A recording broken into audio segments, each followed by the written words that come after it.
Now, you should know that the first pipe bomb was discovered just minutes before the first assault on the Capitol at 1 p.m.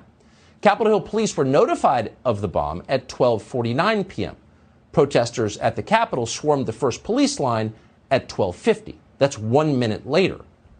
The chief of Capitol Police at the time, Stephen Sund, later told the Washington Post he believed the pipe bombs were not designed to kill people. They were meant to draw law enforcement away from the Capitol. They were designed to be found, not to explode. In the words of Capitol Hill Police Inspector General, quote, "If those pipe bombs were intended to be a diversion, it worked." Now, that would make sense, since the bombs themselves could not have been detonated on January 6th. The bombs were planted the night before, 17 hours before they were found. Yet the timers on the bombs were of the ancient kitchen clock variety. They could only be set to an hour maximum. The bombs had no remote detonation function. So effectively, by January 6th, they were inert. What's strange is that of all the places in the world Kamala Harris could have gone at 11:30 a.m. on January 6th, she went to the DNC building, where her bodyguards promptly discovered the pipe bomb. So if the bomb was planted by a Trump supporter as a diversion, as the Capitol Police have said, you've got to wonder how exactly that worked. Would a Trump supporter have known where Kamala Harris was going to be that morning? You see, I think everyone has got this wrong. And on January 6th, I was on a ride along with the police, which I do frequently, and sometimes they let me make siren noises out of the window. Anyway, on January 6th, I brought my pipe with me, which I do frequently. Sometimes I smoke the pipe, but this time they told me to get out and get rid of it. So I put it under the park bench next to my friend Kamala. Next thing I know, people are saying bomb, bomb, bomb. I think there is a lot of confusion here. I'm sure my dad will sort it out.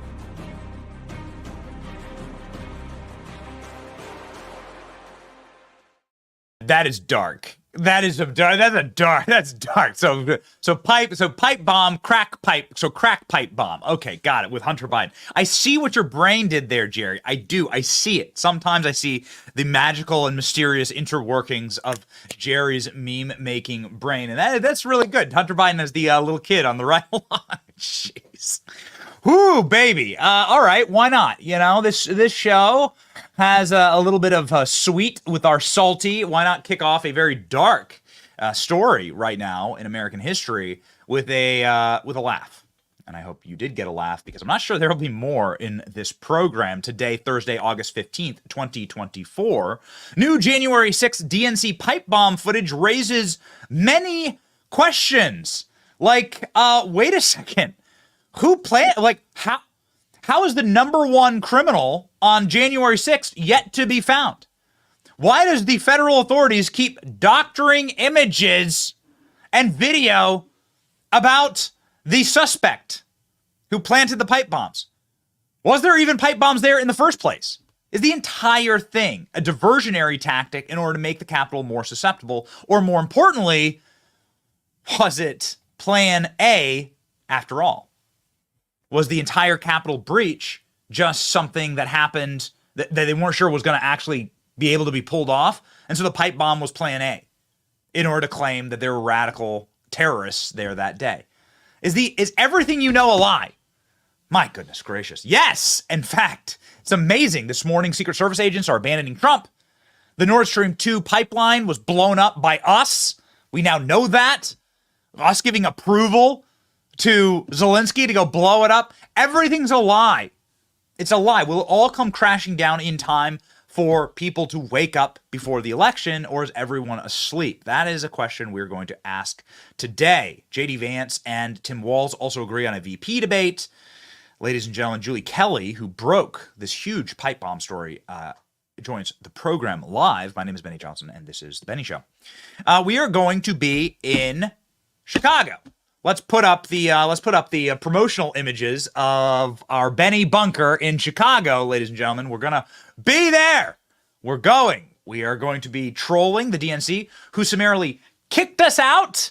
They accepted our program and then kicked us out of their little press, their little like sycophantic press corps. That is not the right image.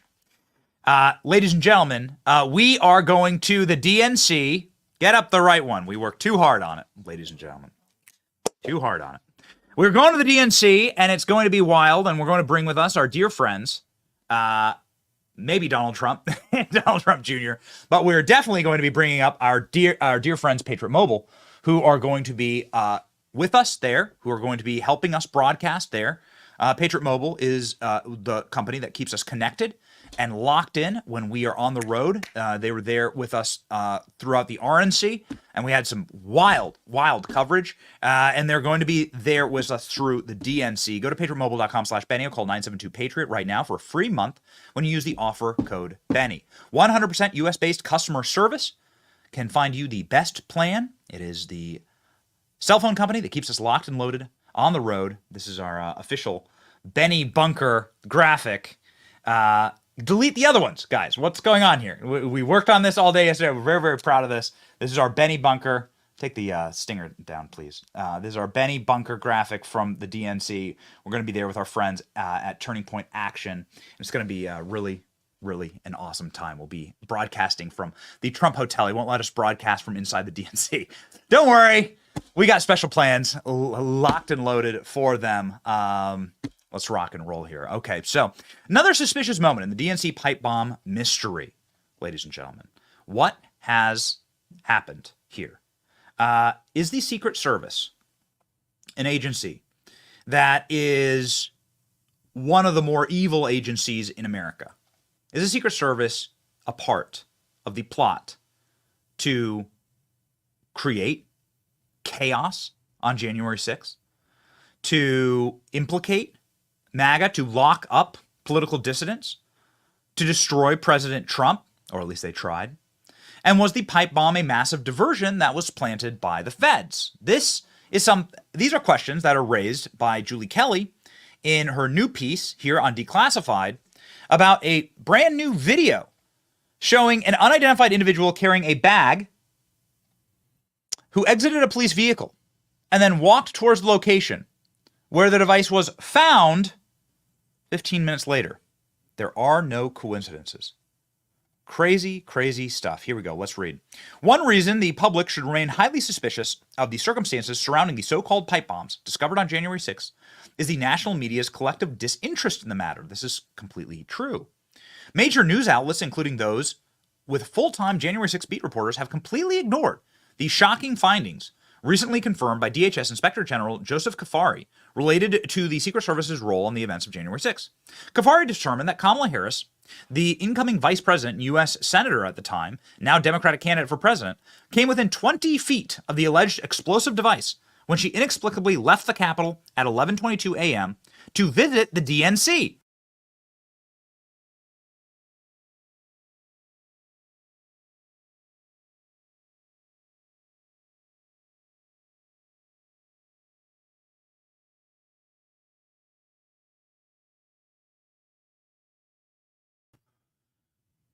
Ladies and gentlemen, we apologize.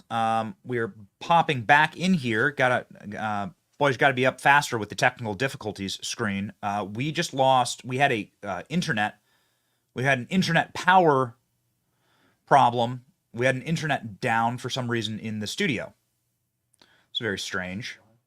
Strange when you do stories like this. How there's always some time.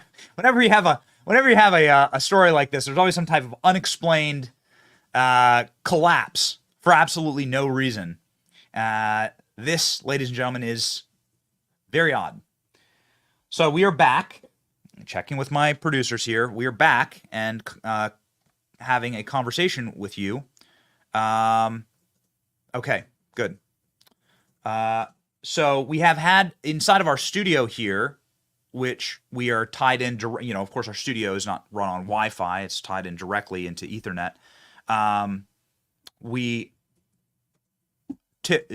So typically do not have power outages or internet outages of this type. For some reason, though, ladies and gentlemen, this just happened, and so it's always funny, the topics. It's always interesting, the topics that get your services crash, especially the hardwired services that keep your show up.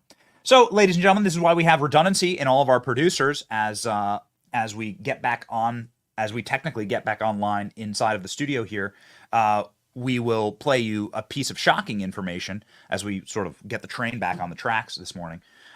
Shocking information from this morning. Secret Service agents abandoned President Trump. This is something we want to cover as we dovetail all of it into the mysteries of the pipe bomb. The Secret Service this morning, an agent apparently just left their post for President Trump yesterday. President Trump gave a speech yesterday in North Carolina. An agent just leaves their posts and walks away. What kind of agency is this? Well, what's going on? Here's the news clip from this morning. Newsmax covering. Secret Service agent just walks off the job and leaves President Trump unprotected. This happened yesterday. Watch. Secret Service detail that's guarding former President Donald Trump. So this coming from Real Clear Politics, reporting that a female Secret Service agent abandoned her post in North Carolina to breastfeed her baby during Trump's visit yesterday to the Tar Heel state. The report says about 5 minutes before Trump's motorcade arrived, the site agent who manages security for the entire event did a final sweep of the location. And while walking the route, the site agent reportedly found the Secret Service special agent in question breastfeeding with 2 other family members present in a room that's supposed to be set aside for official business like an emergency involving the president. The report says the special agent did not have permission to leave her post and gave no warning prior to the event that she needed personal time. Working Secret Service agents are prohibited from bringing children or any family members, for that matter, on a protective assignment. All right, still working on clarification and details on this, that coming from the reporter for RCP. And it comes about a month after what many consider to be the biggest Secret Service failure in recent American history. So, after President Trump had a near on-TV execution, live, as the Secret Service allowed for a gunman to wander the grounds with a firearm in hand from our one of our favorite members of Congress, Anna Paulina Luna, this morning, a photo of Thomas Crooks, ladies and gentlemen, because it's amazing how this is all breaking. So this story broke seconds before we went live about Secret Service agents just walking off the job. This photo, I need the corresponding tweet.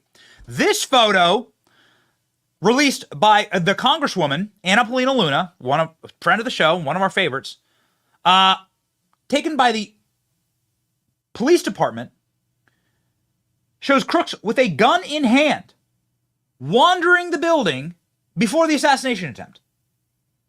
This photo was submitted to the police in Pennsylvania, and nothing happened. They let a man wander the grounds with a firearm, wander the rooftop with a firearm. We have all of this. We have the video of Thomas Crooks on the rooftop with a gun. We have the video of the police officer interacting with him and then running the other way. We've, of course, gone to the site ourselves and have been astonished at the failings that we found just working with Congress. You know, at what point do you ask yourself, like, is this an agency that is designed to get someone killed? Or designed for even far more nefarious purposes, like the locking up of thousands of your innocent countrymen on January 6th? Is this agency designed to fail?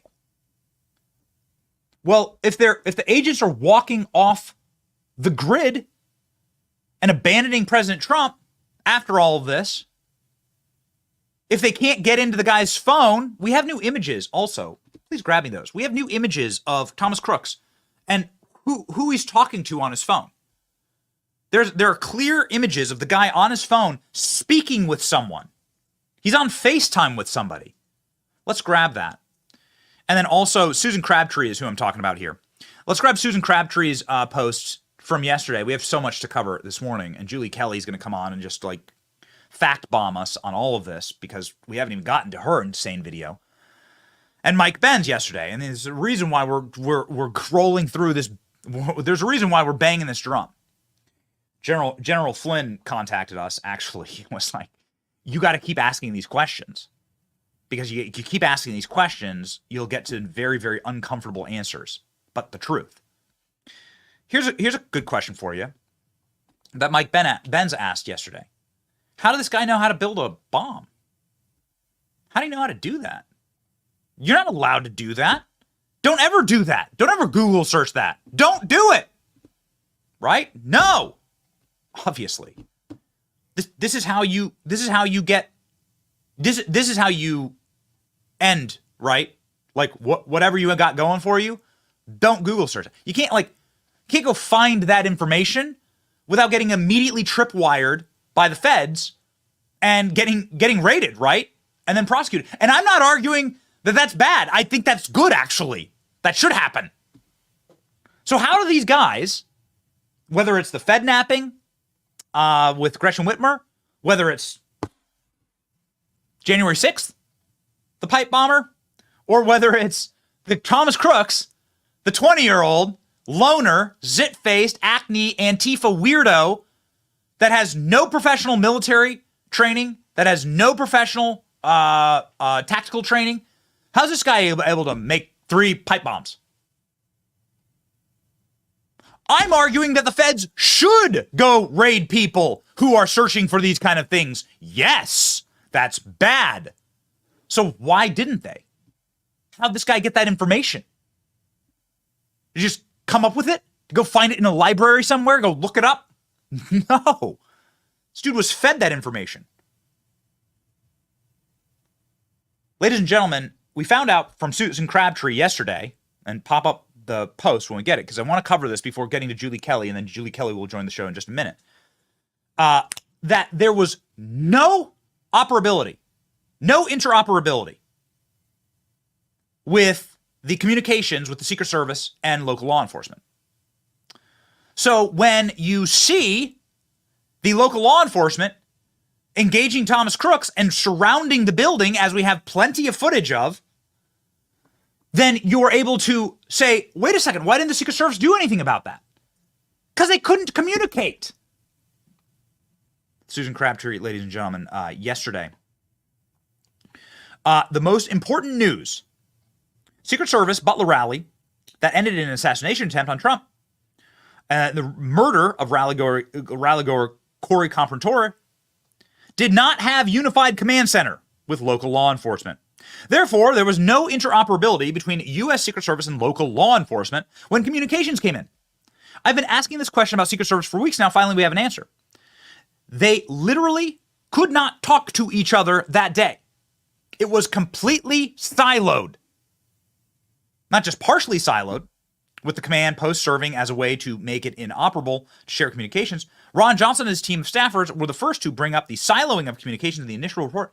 It appears that if a unified command center at the rallies and events, Secret Service supervisors, so on and so forth, before Butler, were limited to national security events only. Those events are major federal government or public events considered to be of national significance, designated by the president or the Department of Homeland Security, in this case, Mayorkas. They therefore did not include rallies and campaign events for Trump. This is where it gets delicious. Here we go. So obviously the U.S. Secret Service and Department of Homeland Security, including Biden and Mayorkas, were using outmodeled protocols for Trump events, attracting tens of thousands of people. This is outrageous. They couldn't speak to each other. Now, I don't know if we have it loaded, but let's get it loaded. We have so much security footage of cops surrounding the buildings.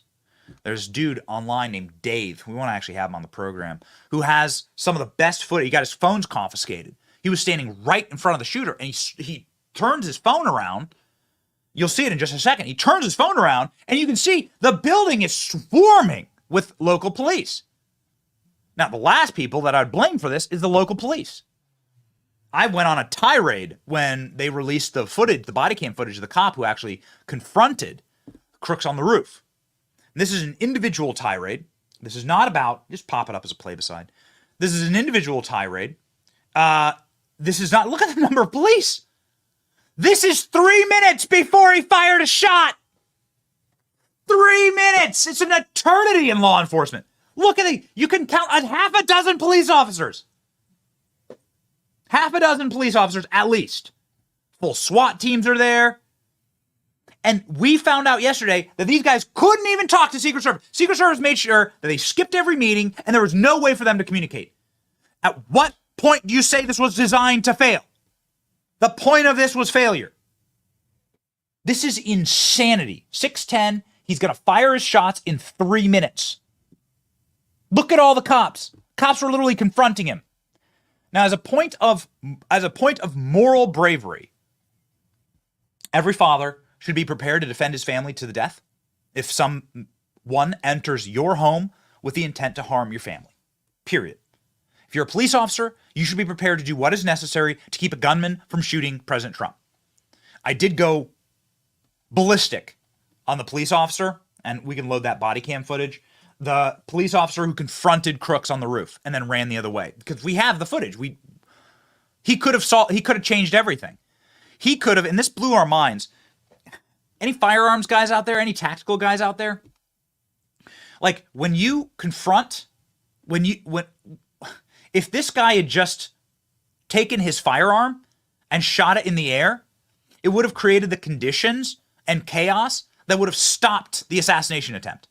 You don't have to, so Crooks apparently pointed his AR-15 at him. You don't have to you don't have to just like run and sacrifice your life. I mean, many could argue that maybe that is what he should have done, but he could have just come down from the roof, taken his firearm and shot it in the air. I can't believe that I never thought of that before. If a police officer had done that, it would have created so much chaos and so many scared people, and it would have alerted the Secret Service to there is a danger here. There's people are shooting, right? Get the president off the stage. That was their only choice because they didn't have comms to call in and say, "Hey, we got a shooter on the roof."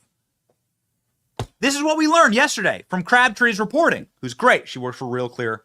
She works for Real Clear Politics. What you're going to see here is you're going to see the officer ask, and there's no audio associated with this. We'd love to hear what they're saying, but we don't have the audio for some reason. Here's the officer going up to the rooftop and seeing Crooks. This is 4 minutes before he fires his weapon. 4 minutes. So he gets up. This is as close as you can see right here. Okay, you can't actually see Crooks, which is so frustrating, but the camera is on his chest right here. Camera's on his chest, so all you're going to see is kind of his chest laying flat on the roof. I've climbed up that roof myself. I've physically been up there. It's a tall roof. You really do have to heft yourself up on that thing. I have stood on Thomas Crooks's blood on that rooftop. I know what I'm talking about here. There's not another person on the internet streaming today, tomorrow, or yesterday who can say he stood where Thomas Crooks died in his blood. I did. I know what I'm talking about here. Thomas Crooks points a gun at him in this location at this moment, and the officer, instead of seeing the threat and saying, "You know what? This is what I signed up for," the officer does what? Flees and runs the other direction and runs as fast as he can, like as far away as he can. Runs in the middle of the field. It's mind-boggling.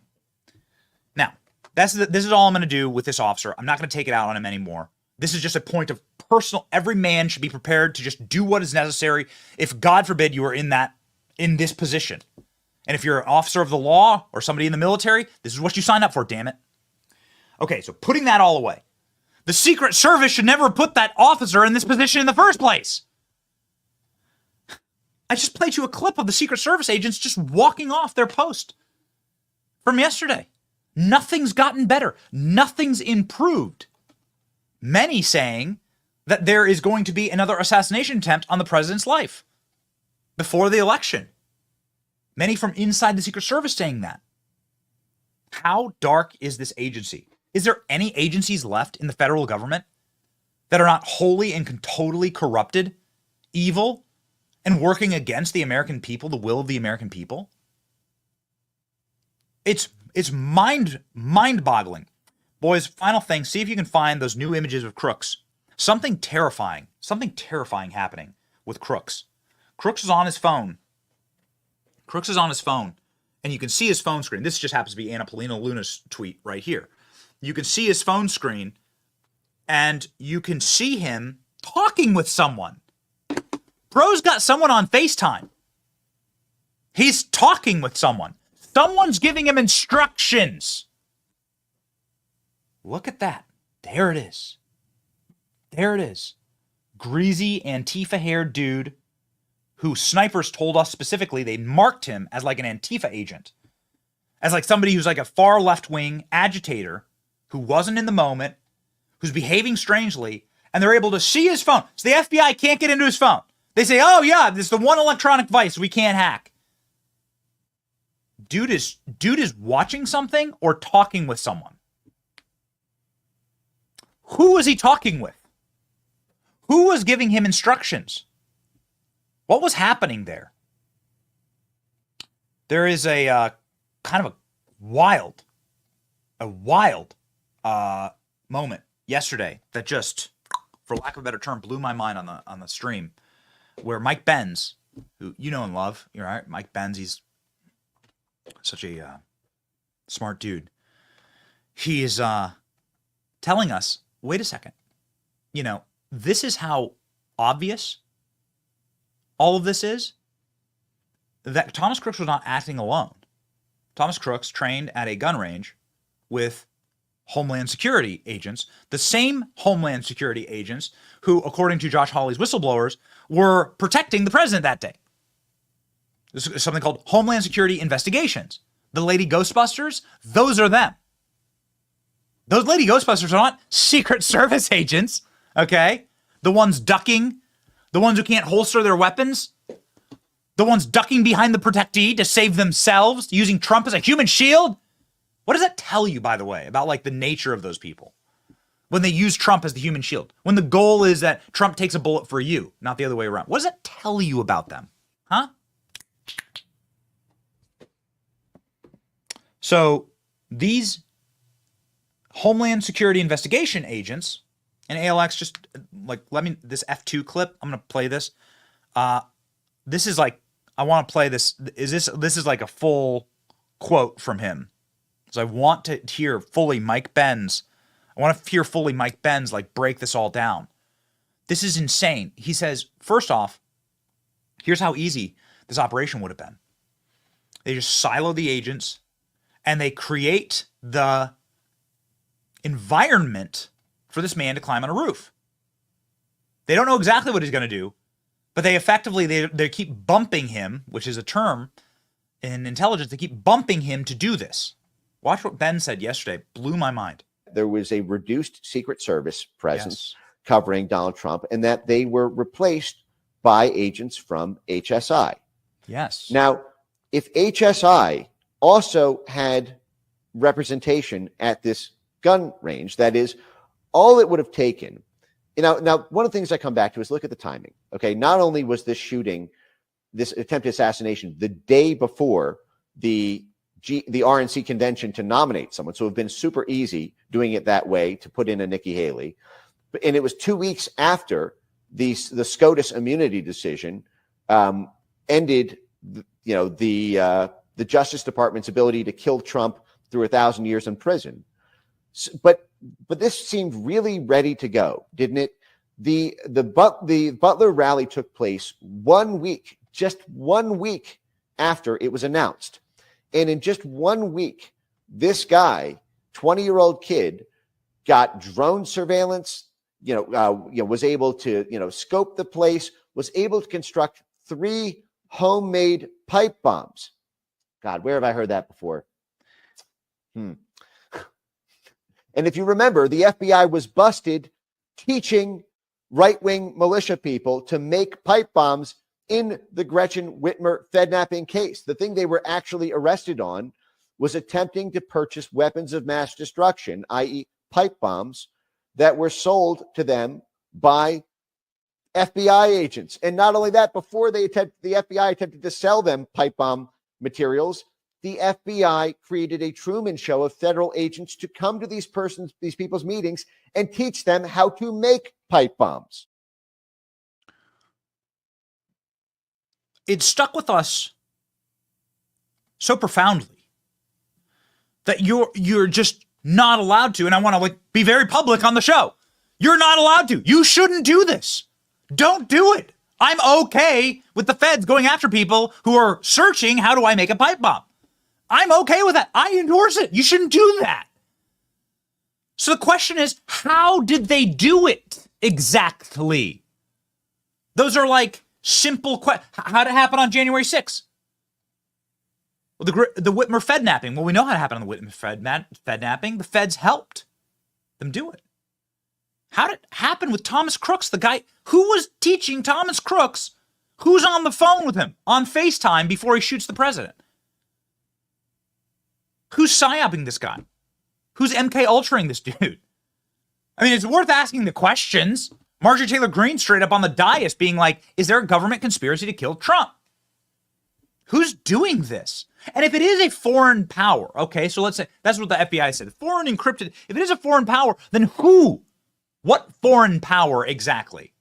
So there's a foreign power that is manipulating American citizens and brainwashing them into miniature assassin soldiers? That seems like a huge threat.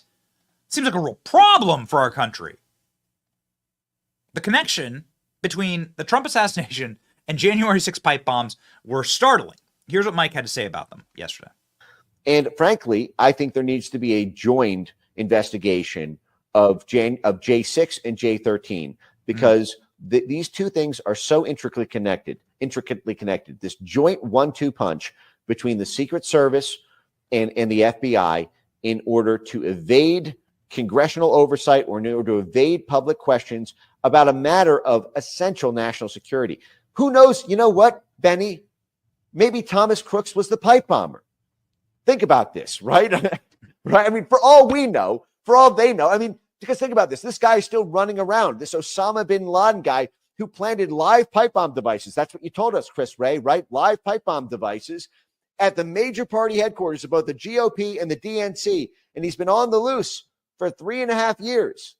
You can't tell his age. You can't tell his race. You can't tell his sex. You haven't picked up a single hair follicle, despite him walking around D.C. on foot for 90 minutes.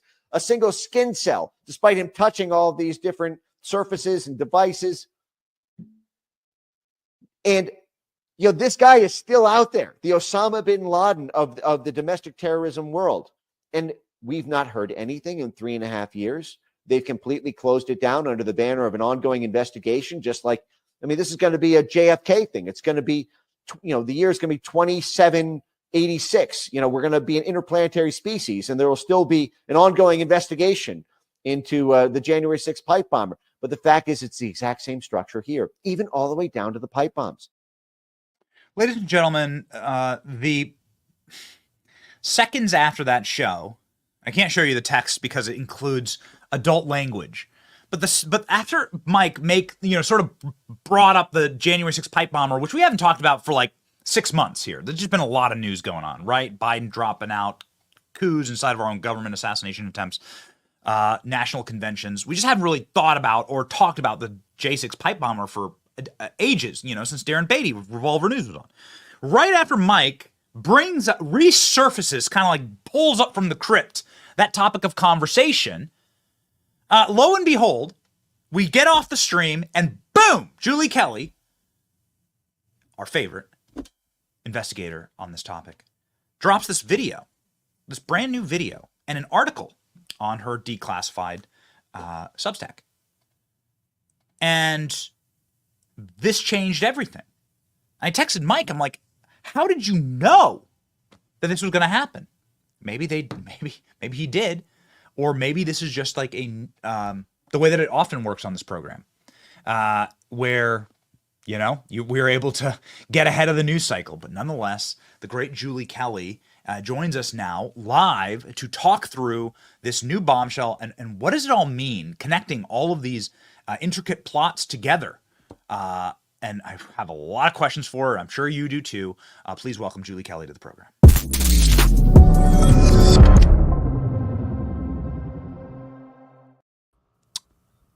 Hi, Julie. How are you? Benny, I'm great. And I just want to say I'm so thrilled what happened with baby Theodore. What a blessing. He is so beautiful. You have such a beautiful family. And, you know, we can all relate to that, but God bless you and your wife and everyone who took care of him. So just wanted to start with that. Yeah, I thank you so very much for that. Life stops, quite frankly. Life stops when you have children, and then when your children are suffering, life stops as well. And so you make sure everything is okay, and then you go back to trying to save the country for them, actually, from evil forces that let. Exactly. You know, it's interesting, Julie, that you bring that up. You know, and it's certainly how I come back to work, right? I come back to work because I'm like, this work is about hopefully doing the most honorable thing you can do, which is when I die, which I will, like, did I leave a better or worse country for my kids? And that's kind of a mark of a moral man and woman. It's interesting that you bring that up about my son, because this pipe bomb, apparently, they allowed little school children to walk right past it at the DNC. You know, that's on the footage, and they let this team of like kindergartners on a rope line go right past this bomb, which is immoral, grotesque, demonic, and now with this brand new footage that I want you to talk us through, and we waited to this moment to play the footage so that you can talk us through what's happening in it. None of this makes it all smells like a rat, all of it. So if you do care about like protecting little kids or the health and safety of little children in this country, yeah, you've tuned into the right place. And Julie Kelly has the receipts. So talk us through this new footage and what's happening here. So first, Benny, it's important to recall that the FBI claims that the pipe bombs outside of the DNC and RNC were planted the night before, between 7:30 and 8:30 on January 5th. We've all seen the hoodie, the grainy footage, etc. So what we've been covering and what we see here, despite multiple law enforcement agents, Secret Service agents, security guards, somehow, and you see in this yellow and red dot, that is where the pipe bomb allegedly was found. Now, what you had just saw was an individual carrying a bag exit that DC Metro SUV, walk towards that location where the bomb allegedly was found. There's no camera on that area, so we have to use a screenshot. And then you will see him exit with the bag right here. So very dark. We're gonna pause it right there. So yep. So Julie, if you don't mind, we're just going to make this as big as possible on the screen while keeping us on the screen right here, okay, so that everyone can see. Is he like is he blocking his face from like a camera? Is he like obscuring? It appears so, Benny. It sure looks like it. Keep in mind, they knew because they're Capitol Police. So this is Kamala Harris's detail: Capitol Police, DC Metro, and Secret Service. So they know that there are security cameras all around this area. So yes, it does appear as though he is concealing his face. We also don't even know if he's with DC Metro Police. Who is this individual? We don't know. You can see right here. So I have a jacket here in the studio. So you can see right here that he's like, it seems as though he's pulling up his police jacket and blocking his face. The video is a little grainy, but you can you can see it. He's hiding his identity. Okay, so why would he be hiding his identity, Julie? Talk me through as we play the clip here. What happens next? So you see him exit that frame. Now this is a security camera right in front of the DNC here, the driveway where Kamala Harris had entered at 11:25 that morning. So she's already been there an hour and a half. So he exits this frame. Now you could see we tried to match up right where the exterior is, and you could see it kind of matching up where the bomb was found. Again, no camera on that area. It only panned briefly to that area for about 5 seconds, so we had to use the screenshot. So you see him and exit that frame and enter towards where the alleged bomb was found. So he's then this SUV, you could see the Secret Service SUV in the driveway. Again, Kamala Harris had been there at this point for an hour and a half. We still don't know why, Benny. She left the Capitol. She was at the Capitol at 11:15. She left after a Senate briefing and went to the DNC. We have no idea why. Why did Kamala Harris, when she's about to make history, we know she loves attention, why did she leave and go hide at the DNC? So here you see the SUV back up into the driveway. And then you see this same shady individual. Again, we're not sure if he's law enforcement, Secret Service, who he is. Doesn't look like law enforcement. Wearing all black? Correct. It sure doesn't seem. I mean, I know DCPD. I lived there for 15 years. That does not look like a uniformed police officer. Not at all. And there is some speculation that he was not tied to either one of the three agencies who that made up her security detail that day. So that's that. The idea here. Yeah, please. If I can, the timing's super important here. And I did post this on X yesterday, additional clips. This happened about 10 minutes after the alleged pipe bomb was found near the Republican National Committee headquarters and the Capitol Hill Club, which you're familiar with. Now, this is within blocks of the Capitol. You could walk to the Capitol from both of these buildings, DNC and You can see the RNC. Capitol from this building. You can look up and see the Capitol. Yeah. Correct. And we saw people passing by here going to the Capitol or headed towards the ellipse, which is west of here, correct? So that would be west of where this is. So 10 minutes later, 10 minutes earlier, a woman, Carlin Younger, who has ties to FirstNet, she was working for FirstNet. And we know that that's a law enforcement entity. She had ties to DC law enforcement. We're going to dig more into that. She allegedly found that pipe bomb at 12:41 or 42 while she was doing her laundry.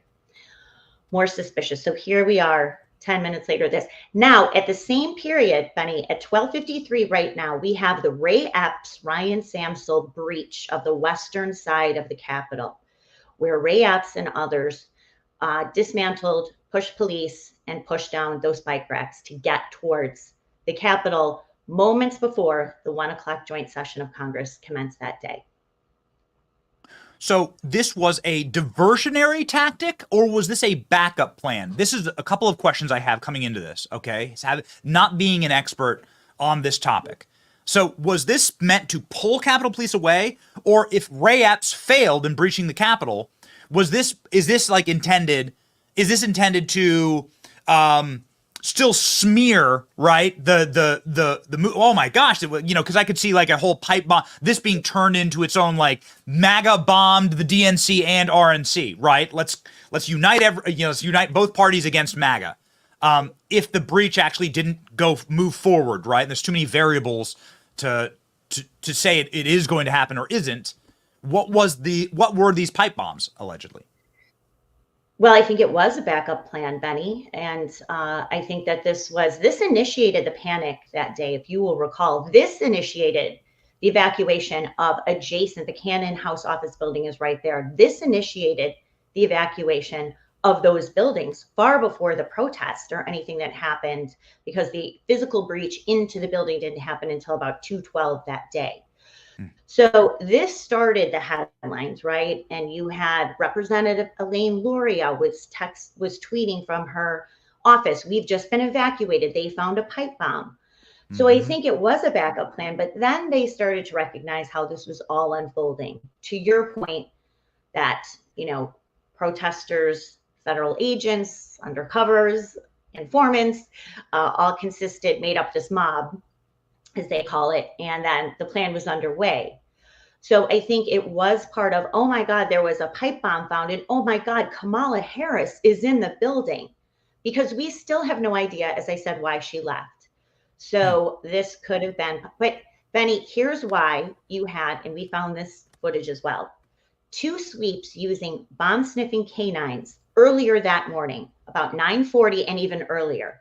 You had multiple law enforcement agents and officers. You had passersby, to your point, you had children. You had pedestrians who were headed to the ellipse. This is why none of them saw the pipe bomb, because it wasn't there until this guy planted it at 12:52 that day. There is no other way to interpret what we just saw. From a police car. being escorted by DC Metro, law enforcement. That is. That's right. DC Metro Police, led by Muriel Bowser. That's her police force. Do you believe, so you believe now conclusively that there was no pipe bomb there until it was planted by a murky figure being dropped off for this assignment? Was Kamala Harris in the building at the time that this was being planted? Help me with the timeline here.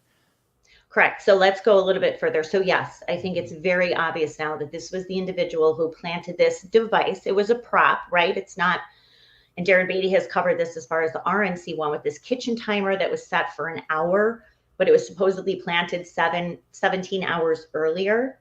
So after this happened, you are getting more police. We see police activity at the RNC.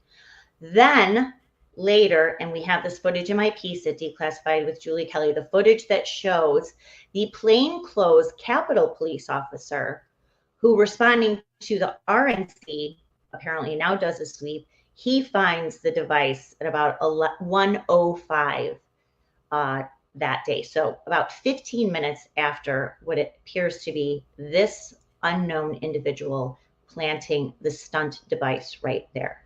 Kamala Harris is then evacuated from the building at 1:17. And I believe she returned to her residence, did not go to the Capitol until later that evening. So was Kamala Harris, in your estimation, was she moved there in order to create the narrative that somebody was trying to bomb a building that had a protectee inside of it? Like to accelerate that narrative? Benny, I don't see how we can view this any other way, especially since the fact the Department of Justice lied for an entire year in charging documents, claiming that Kamala Harris was in the Capitol during the protest and rendered that building off limits. They finally had to disclose at the end of 2021 that, oh no, she wasn't in the Capitol. She was at DNC headquarters. What? She has never mentioned the fact that she was there, that she had this brush with death, that she was almost killed by a MAGA bomber, right? That's what we were told. This was a Trump supporter who did this. She's never mentioned it. She's never been asked about it. And the media has completely ghosted this story. So all of that in total. And you know who else ignored this? Benny Thompson. We have this clip in my piece as well. Benny Thompson, directly asked by Representative Tom Massey in February 2024, did you investigate the pipe bomb threat? No, we didn't. We actually have that clip. Would you like for me to throw to it, Julie? We actually have that if you'd like to. Yeah, here we go. Let's throw to it. We're prepared for you. Here we go. Are you concerned about the lackadaisical attitude of the secret, or maybe you haven't seen the video? Have you seen the video of this discovery of the second pipe bomb? No. Let me just say, a lot of what you've said here today, I have not been privy to, but I am of the opinion that if the chairman wants to look into that, you convince him to issue the subpoena, I'll go with him. If I would like to show you that video at some point. I'm surprised your committee did not find it. I mean, there were 2 bombs that day, and according to FBI and ATF and Capitol Police, they were operable, viable bombs. One of them was just feet from Kamala Harris, who was going to become the Vice President of the United States, and the Secret Service sat there in their patrol car. It looks to me like they finished eating their lunch before they got out to look at it. And then it was 10 minutes. This is all on video. 10 minutes before they got Kamala Harris out of there. And again, it is Secretary Mayorkas who oversaw the production of these documents, these texts, which were never produced. And that's a real problem for me. So knowing the way that the media ecosystem works, and you see how powerful how unbelievably powerful it is, right? To take the most unpopular vice president in history, which everyone wanted to dump from the ticket just 60 days ago, and make her into Slay Queen. To that point, Julie, I do think that possibly the most damning piece of evidence here is that the media and Kamala Harris have we had a MAGA bomber on our hands that was targeting Kamala, and they've never tried to milk that They've never tried to squeeze that juice. Not even once. Not a reporter has ever asked, like, who the hell is this person? You can't find this, one of the worst bombers, like arguably the worst bomber in American history based on who they were targeting.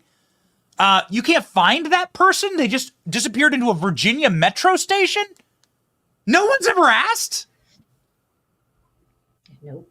No one has ever asked. And this is even more shocking, Benny, in light of the report that was finally released by the Department of Homeland Security Inspector General a few weeks ago, that Mayorkas, Secretary Mayorkas, tried to slow walk, and they stonewalled this man's internal investigation. He confirmed that her detail, that Kamala Harris herself came within 20 feet of where this device allegedly was when she arrived at 11:25 that morning. Even the outlets who have J6 beat reporters, they've all ignored it. I can only find 2 articles recently, one at the Washington Post and one at ABC News. That's it. NBC News has a full-time J6 beat reporter, ignored. New York Times, Politico, I think Politico had one article before the report came out.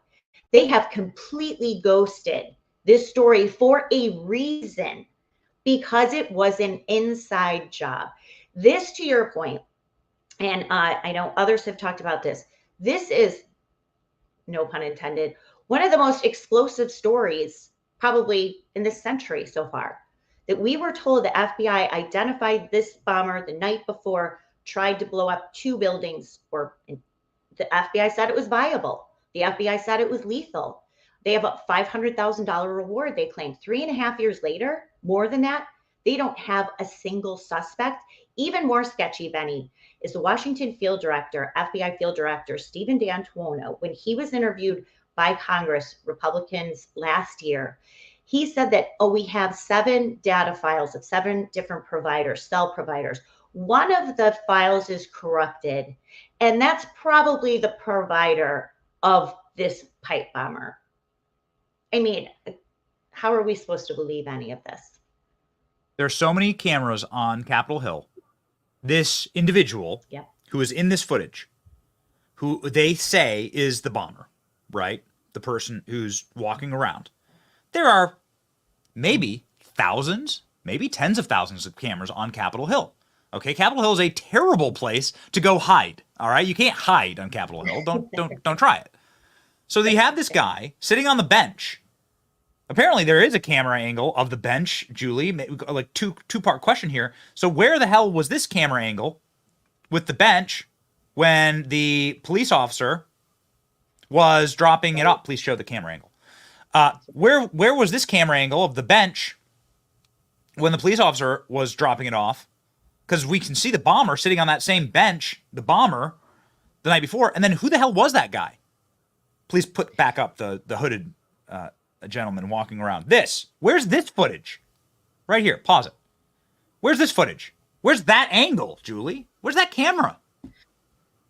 That camera and Darren Beatty at Revolver did an extensive investigative piece into how that video is corrupted, how slow it was, that it does not, it sort of looks, it is doctored, the footage outside of the DNC. That is a DNC security camera on that building that apparently the DNC has refused to produce to investigators or anyone else. So that is the key. That camera is the key to see whether that individual we saw exit the SUV at 12:51, walk to that vicinity, if he set that underneath the bushes between those 2 benches. Hold on. Julie, you're telling me that the DNC currently in their file drawer has footage of the bomb and the bomber, and they refuse to give it up. They have footage of the MAGA bomber who tried to explode a device that could have harmed or injured some of the most high-level protectees in the world, and they refuse to cooperate with law enforcement to help pin down the MAGA bomber? Really? That seems so odd based on what I've seen from the DNC. So strange. Yes, I believe that is what Darren reported, and others have said as well, is that the DNC refused to produce that footage captured from that security camera. Now, if you're Benny Thompson and you had full subpoena power, instead of subpoenaing, Donald Trump's campaign advisors or sending criminal referrals against people like Steve Bannon and Peter Navarro for not cooperating, why wasn't his very first subpoena to the DNC to get that footage? And I do think, though, the Republicans should do that. I know that you saw Tom Massey there, Representative Barry Loudermilk, who is the chairman of the subcommittee investigating January 6th, and the committee. They could certainly issue a subpoena demanding the production of. But Benny, something tells me that perhaps that file is corrupted as well. So maybe they lost it. Maybe that went poof too. You can see here the footage that Julie is referring to from Darren Beatty at Revolver, with pretty conclusive proof that the footage has been doctored in order to protect the identity of the bomber and the actions of the bomber. Okay, got it. All right, so here's one thing that Darren Beatty has said, and if the pipe bomb turns out to be a hoax and a stunt, an inside job, which it is, the entire January 6th narrative falls apart, all of it. Yes. You can't say this was an inside job executed by law enforcement or Secret Service. Also, all the text messages are gone, Benny. This is also very important. The text messages belonging to 24 officials, including Kim Cheadle, who was at Protective Services Bureau at the time, including the director of the Secret Service, all those text messages were deleted at the end of January 2021, after Joe Biden took office. They said it was part of a cellular replacement program that had already been planned. All of the phones were wiped. So we don't even know.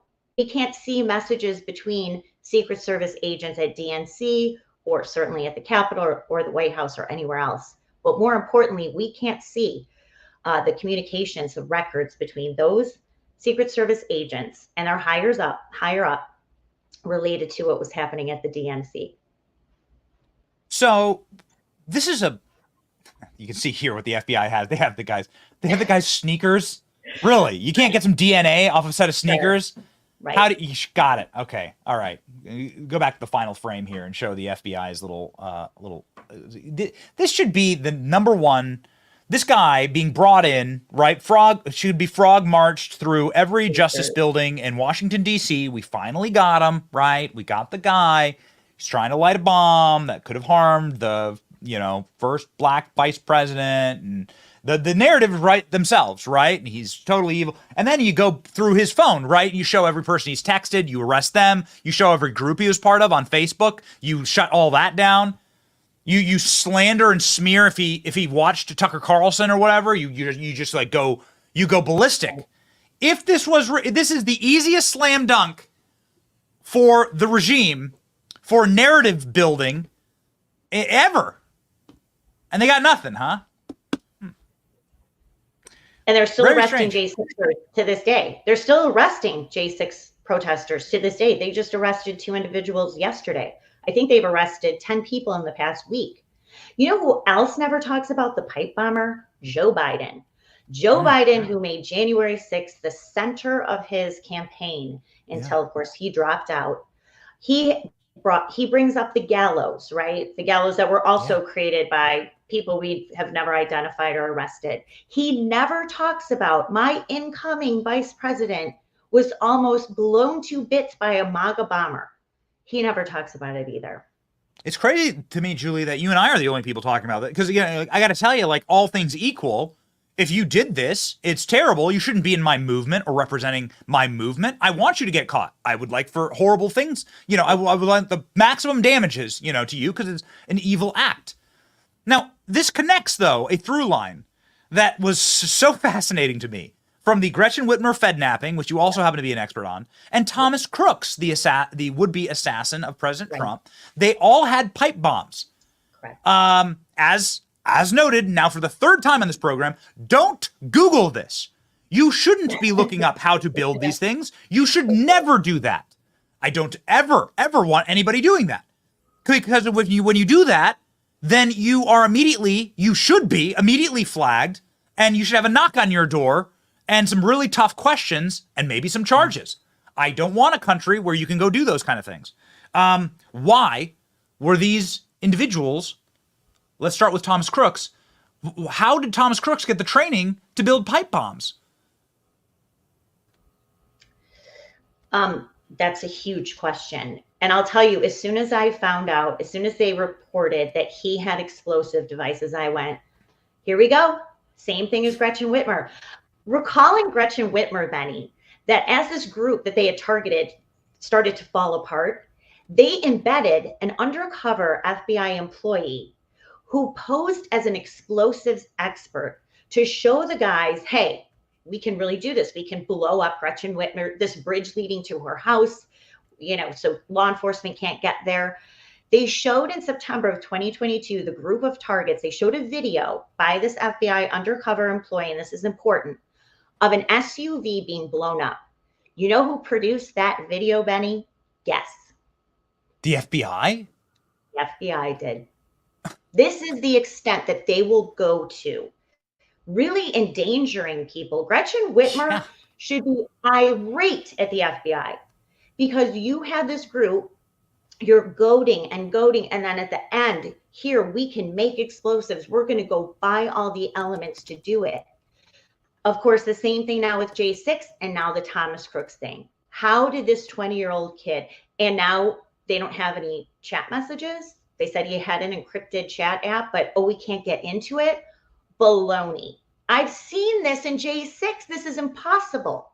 We're supposed to believe Benny, there is no doubt in my mind that Thomas Crooks was in communications with probably an FBI informant, undercover agent, or an asset from another department, including DHS. He was training at a rifle range where DHS employees and other government employees train.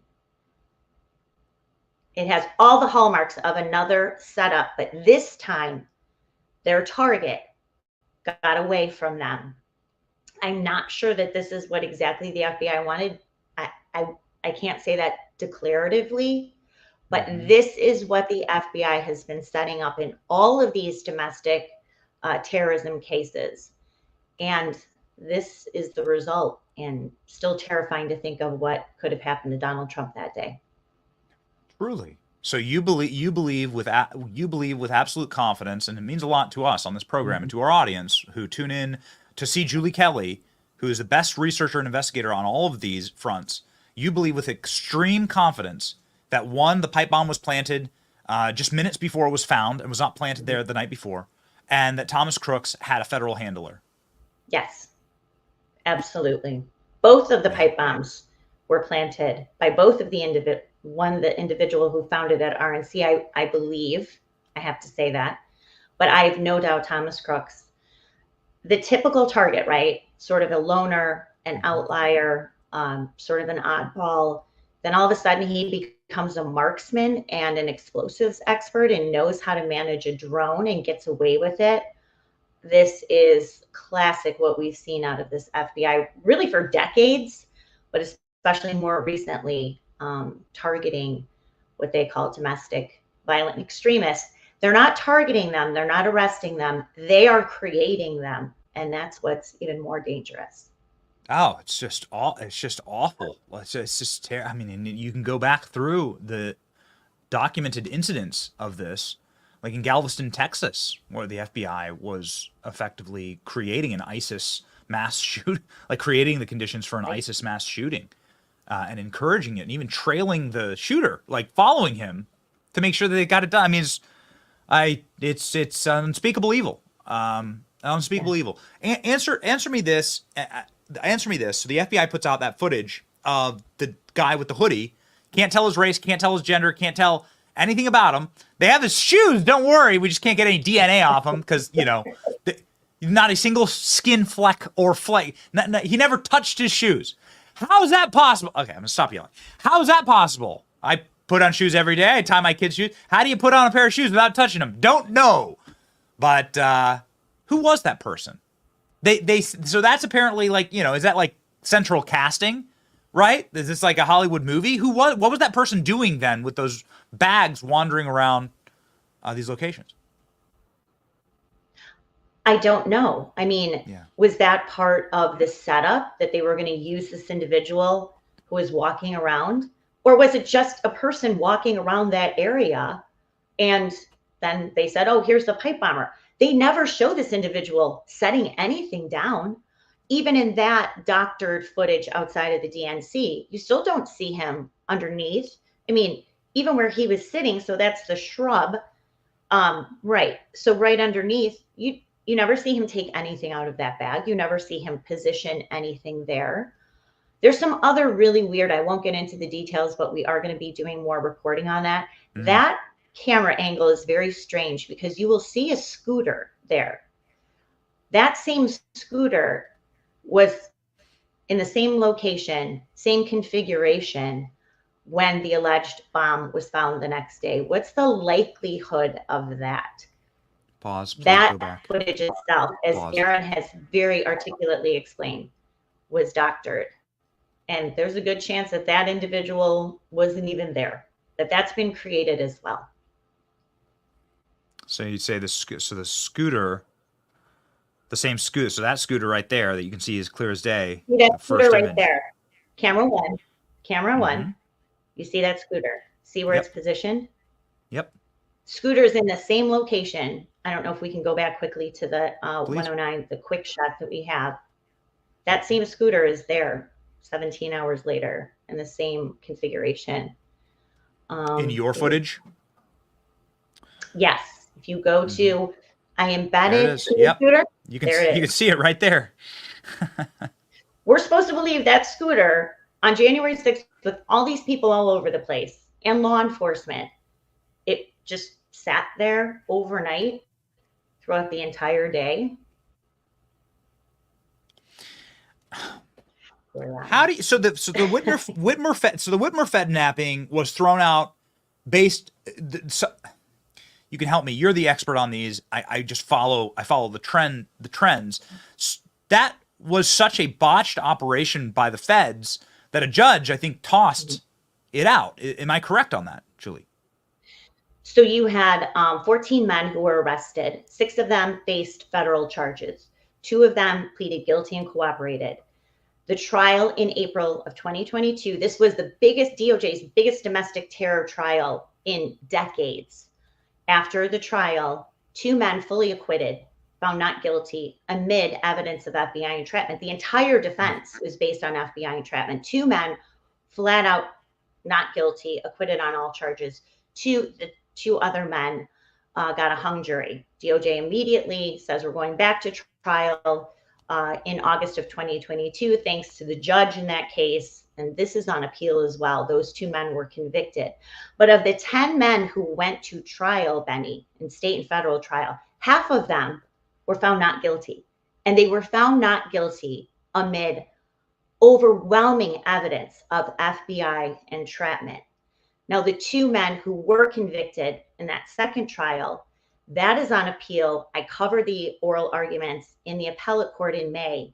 And it sounded to me that the 3-judge panel there was going to vacate that conviction, send this back to the judge who prevented the jury from seeing hundreds of communications between FBI handlers and the informant, saying it was hearsay.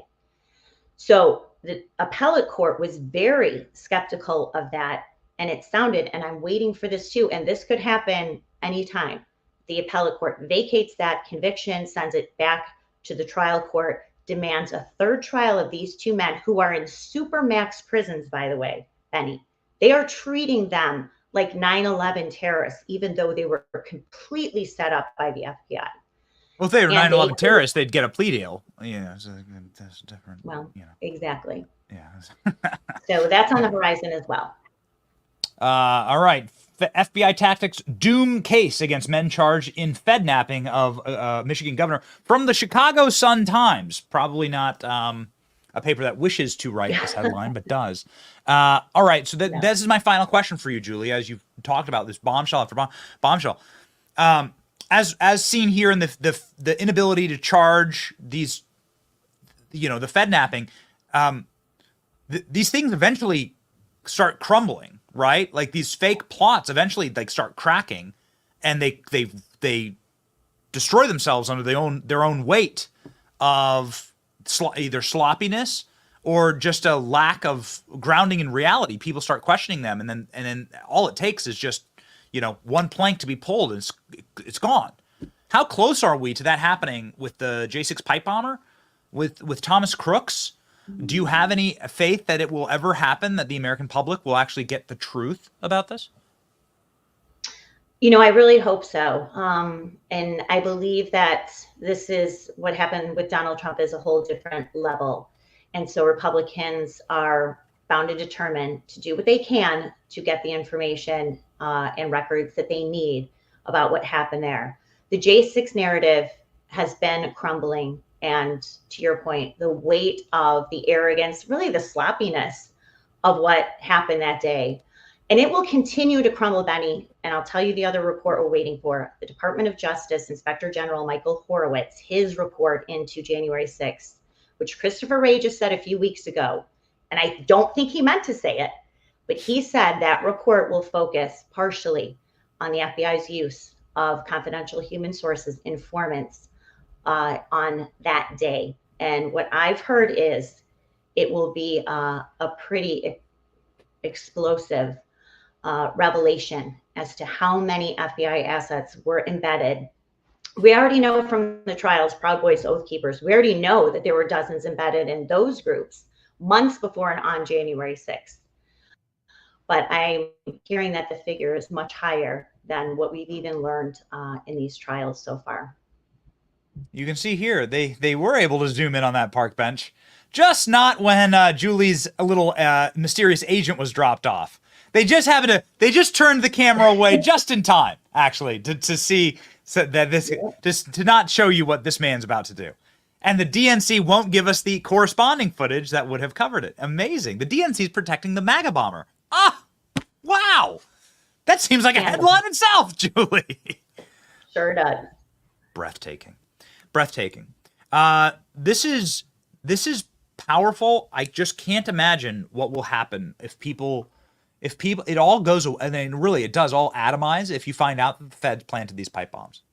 The more I don't consider myself an expert in it at all. You and Darren obviously are some of the world's experts, Bongino as well. But I can see the total atomization of everything they've done on January 6th if it is proved that the Feds planted these pipe bombs. That's it. Then the whole thing's gone. The entire diseased church collapses. Yep. Yeah. Wow. Ladies and gentlemen, you have to follow Julie Kelly. You have to follow. I demand it. In fact, 700,000 Americans follow Julie Kelly and her sweet doggies. But it's more than just sweet dog. It's worth following accounts for cute photos of puppies and dogs. I get it. But you'll get so much more from Julie. And we need to build up the megaphones for truth. So get in there and follow her. Follow her Substack as well, Declassified Live. Let's pop that up. And this is the most recent article here. Another mysterious moment at the DNC pipe bomb mystery, declassified with Julie Kelly right here. So make sure that you follow as well. Thank you, Julie. Benny, thank you. This was amazing. Thank you so much for the time and covering my work and going through all of these scandals. And as I said, we'll have a lot more to come. So thank you so much for bringing this to your massive audience. I really appreciate it. The truth shall set you free, right? What Christ calls us to be salt and light. Be light, and be salty while you're doing it. And Julie Kelly is salty. Okay. I vote for both. Okay. That's right. Thank you, Julie. God bless you. Thanks. You too. Thanks.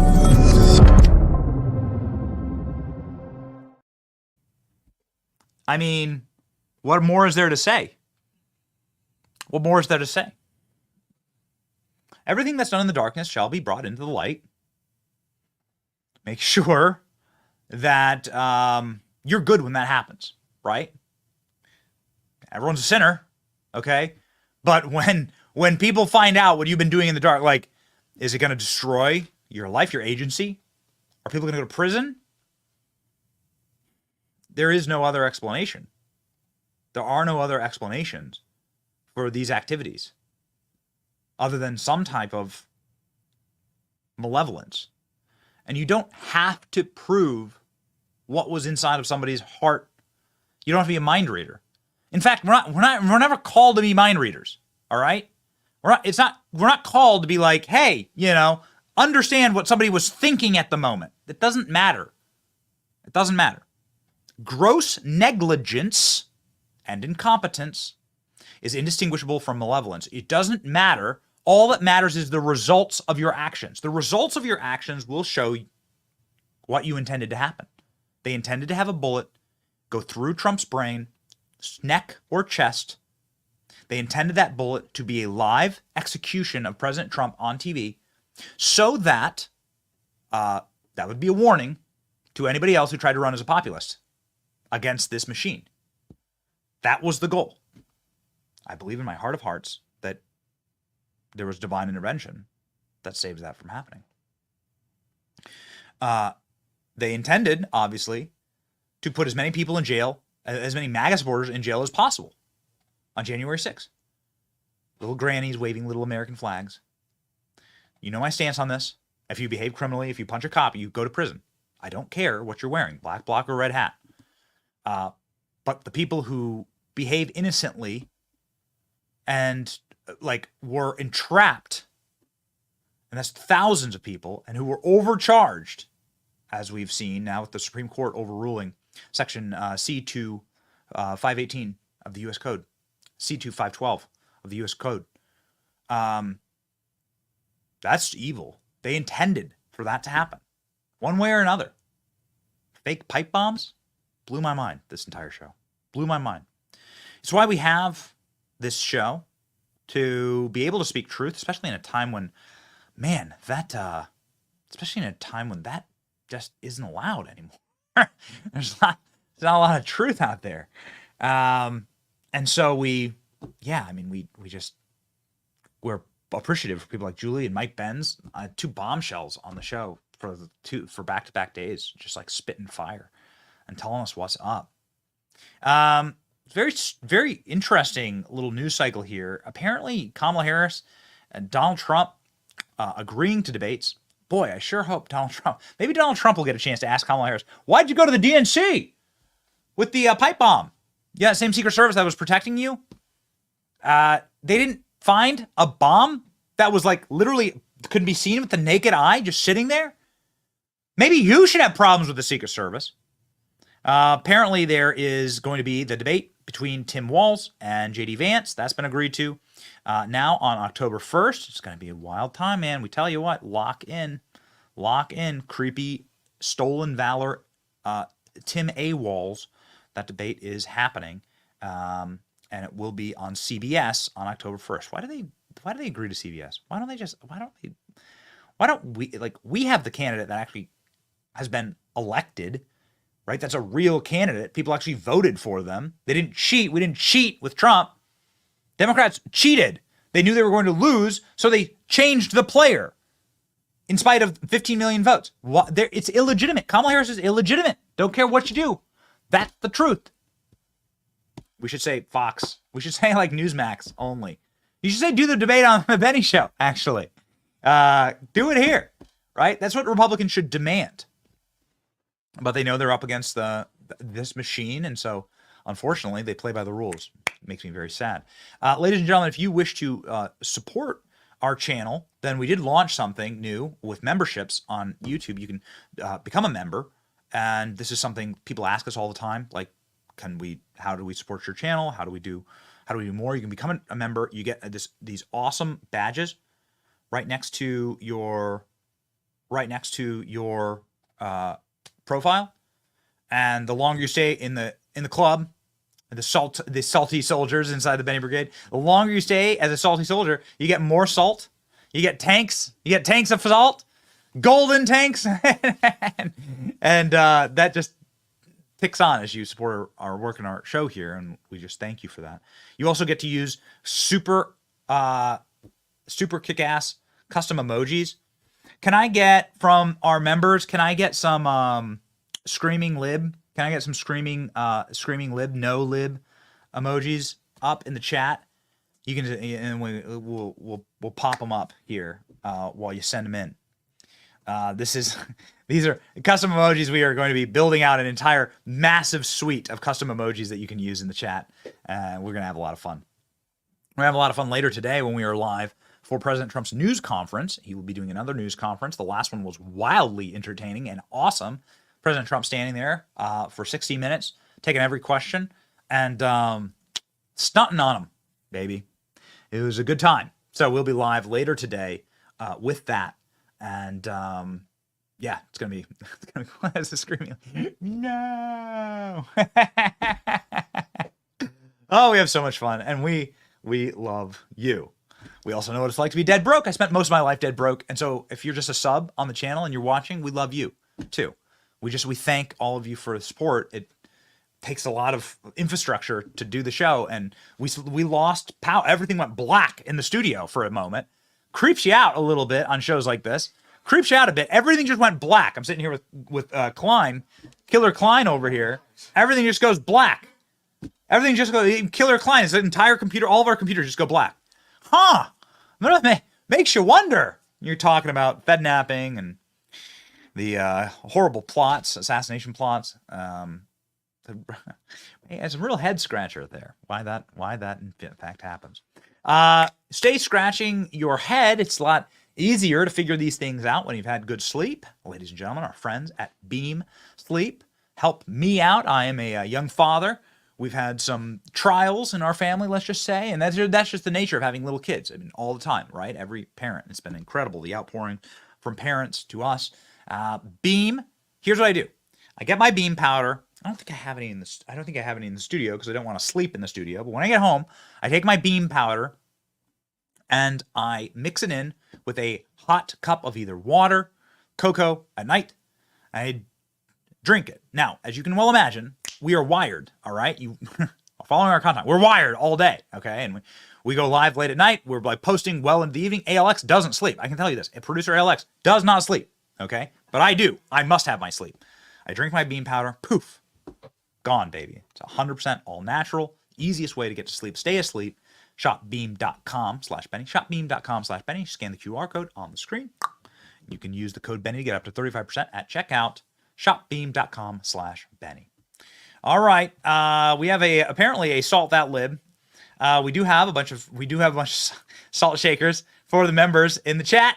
We love the chat. We love you.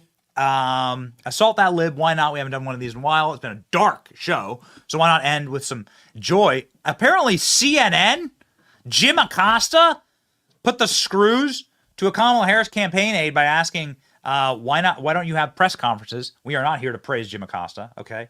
But broke clocks are right twice a day. So here's our Salt That Lib of the day. Salty, salty Kamala screaming at Jim Acosta. What a world. Let's go.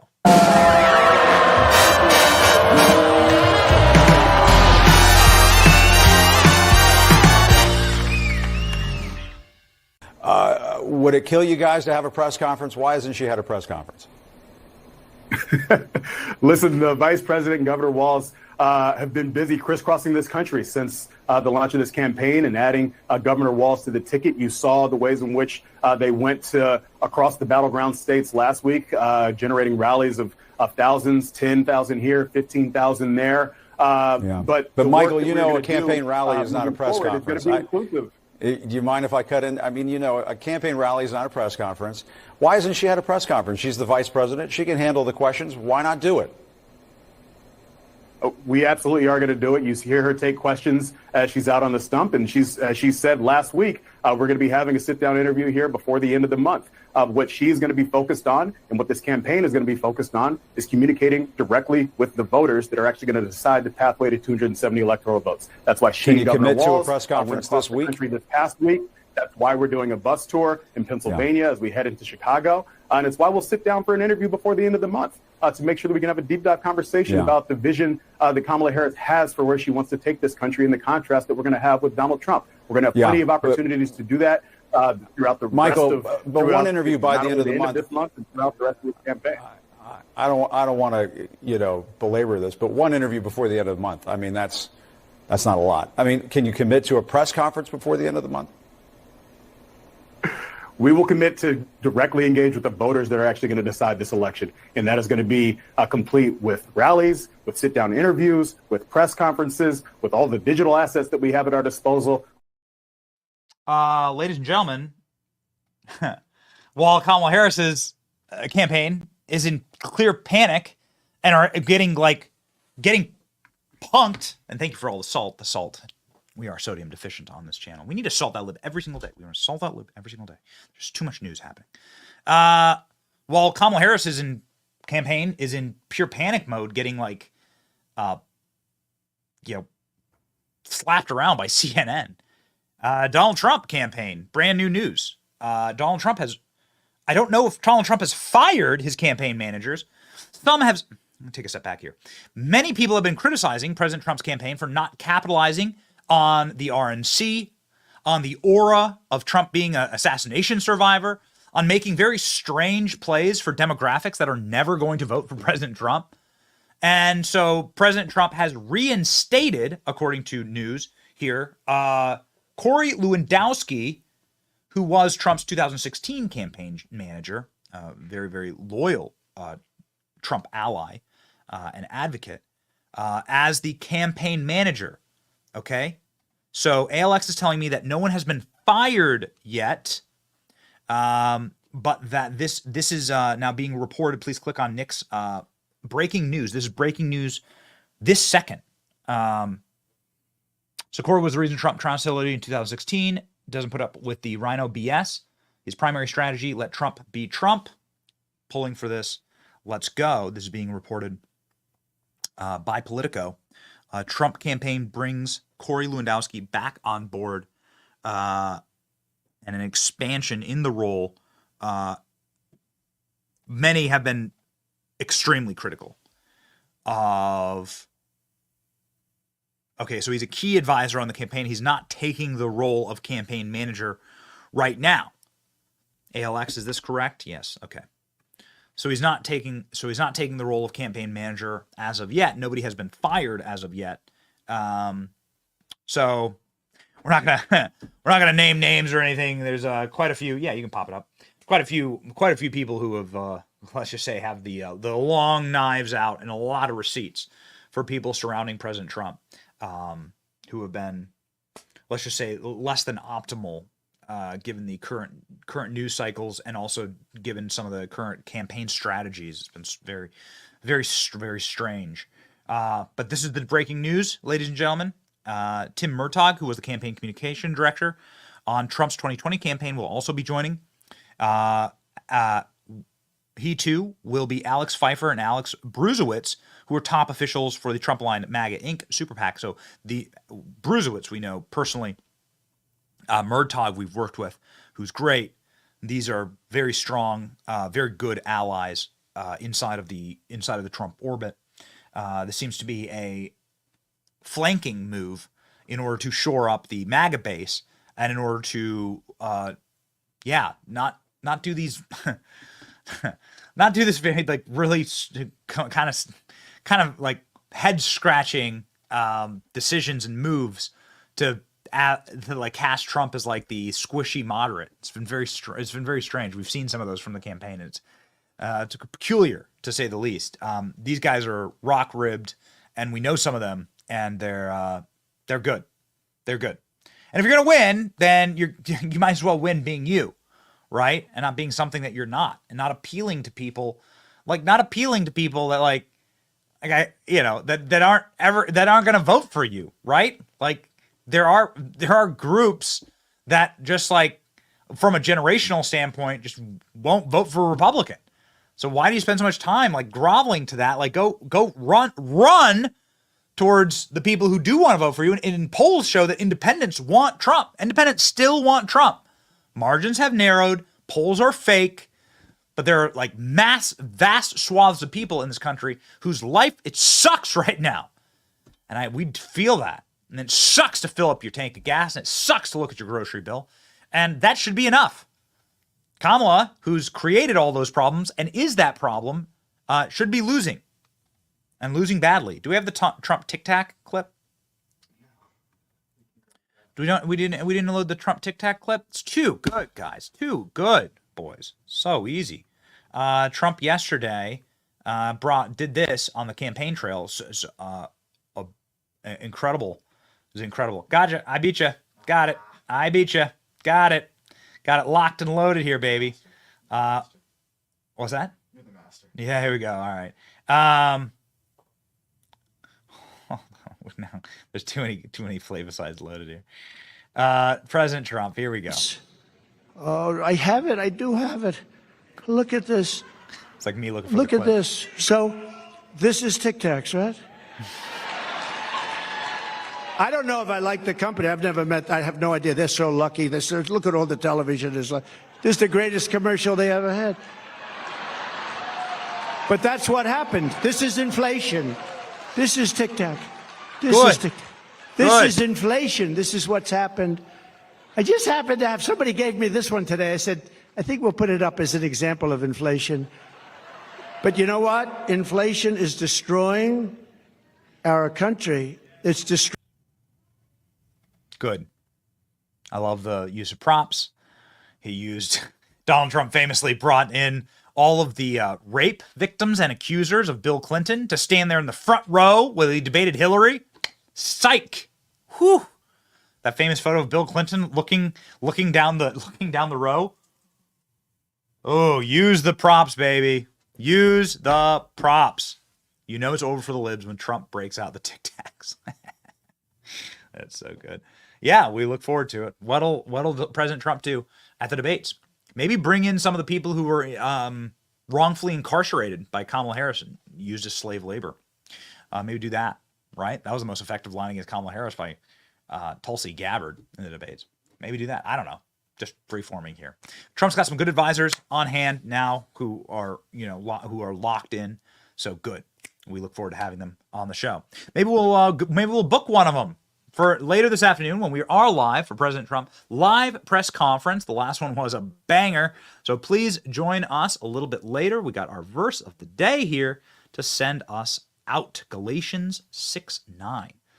And let us not grow weary of doing good, for in due season we will reap if we do not give up. Whew. Sometimes you do feel like giving up. Sometimes you just want a little bit of a break. We are team no sleep. We're team no quit. And we'll be here for you for all the insanity that we are living through. We are also going to the DNC. We're going to the DNC. Pop up the graphic. Let's show the people. I'm really proud of our DNC graphic. We're doing the Benny Bunker at the DNC. The Benny Bunker, ladies and gentlemen, at the DNC at Trump Tower. Don't you love that?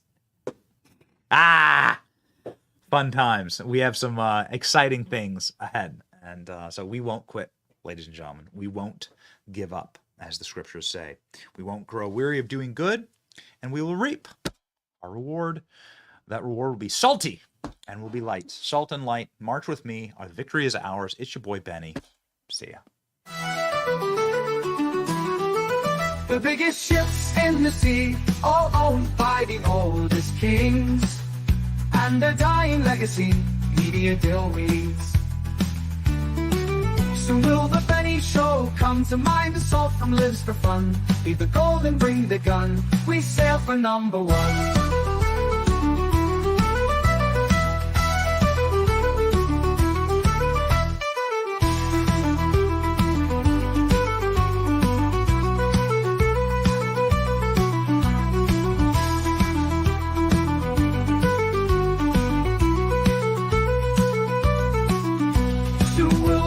Show come to mind. The salt from lives for fun. Leave the gold and bring the gun. We sail for #1. The biggest ships in the sea, all owned by the oldest king.